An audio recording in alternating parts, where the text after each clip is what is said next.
સુરતમાં સિક્યુરિટી ગાર્ડની હત્યાનો ભેદ ઉકેલાયો છે। ક્રાઇમ બ્રાન્ચે બિહારથી 2 આરોપીને ઝડપી પાડ્યા। વિક્રાંત રાજપૂત, સિદ્ધાર્થ રાજપૂતની પોલીસે ધરપકડ કરી છે।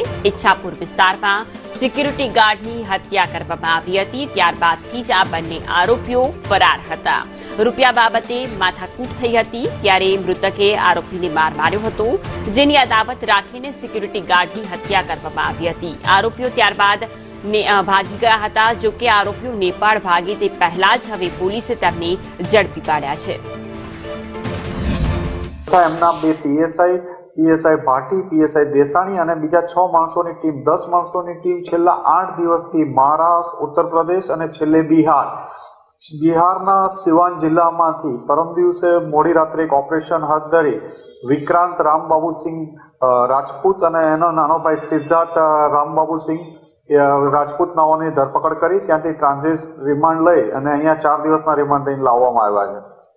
આ લોકો ત્યાંથી નેપાળ ભાગવાની ફિરાકમાં પણ હતા કે પૈસાની થોડી વ્યવસ્થા કરી અને નેપાળ ત્યાંથી જતા